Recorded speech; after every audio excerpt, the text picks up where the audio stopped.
যখন গেছো তেল নিয়ে আসো। এই যে গণভবনের একটি ফ্রিজ, যে ফ্রিজ ভাই, এই যে ভাইজান, এটা কি গণভবনের ভিতরেই ছিল? জি। আপনি নিয়ে আসছেন? জি। মানে আমাদের দেশে আমাদের টাকায় তো এটা কেনা ছিল। জি স্যার। এর ভিতরে কি হ্যাঁ? কোনো মাছ গোস্ত বার নাই? জি না। আগেই খাওয়া শেষ করছে, জি। মানে সব খাই এই ভাগছে। তারা একটা তারা আমাদের বন্ধু জন্য- আর আমি আমাদের জন্য তাদের কিছু মতো রাখে নাই। এই পৃথিবীতে থাকা কোনো নির্লজ্জ পক্ষে- জাতি জি। আর পৃথিবীতে আর একটা হইতে পারে না। জি না। আমরা স্বৈরাচারের নাম শুনছি, ইতিহাস পড়ছি, আমরা শেখ মুজিবকে দেখি নাই, কিন্তু তার কন্যাকে দেখেছি। হ্যাঁ বলো। অনেক কষ্ট করে তাদেরকে নামাই, কিন্তু আমাদের ছাত্ররা এক মাসের আন্দোলনে শেখ হাসিনাকে পদত্যাগ করতে ঠিক। বাধ্য করেছে। আমরা 15 বছরের আন্দোলন তাহলে ব্যর্থ ছিল, যখন আমাদের তরুণ সমাজ, যুব সমাজ, ছাত্র সমাজ আমরা কোনো অপশক্তির কাছে হতাশ করি নাই, বিক্রি হই নাই, আবুশ করি নাই, তখনই আমরা দেশকে স্বাধীন করতে পেরেছি।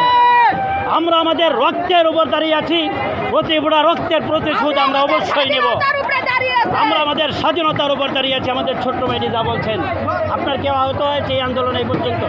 নিহত হয়েছে? আপনি ইতিপূর্বে আন্দোলনে ছিলেন তো? জি না। আপনি কোন জায়গার স্টুডেন্ট? আমি নবীনগরের স্টুডেন্ট। সেই সাভার নবীনগর, না, মোহাম্মদপুর নবীনগর। মোহাম্মদপুর নবীনগর, ঢাকা উদ্যানের পাশে। জি। কোন ক্লাসে পড়েন আপনি? এইটে।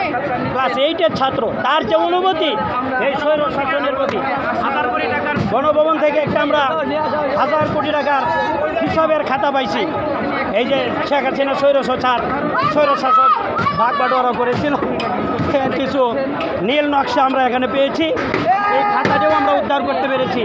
একজন লিখেছেন স্বাগতম বাবা, হতে নকল চন্দ্রবা। এইভাবে এখানে কিছু ইতিহাস লেখা আছে, এখানে কিছু ডকুমেন্ট আছে। আজকে গণভবনের একটা ইটও থাকবে না, যেহেতু আমাদের হাজার হাজার কোটি টাকা বিদেশে পাচার করা হয়েছে। আমরা আবারও সেই গণভবন তৈরি করব।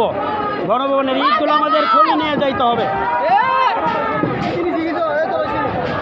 আমরা একটা পেয়েছি গণিমতের মাল হিসাবে।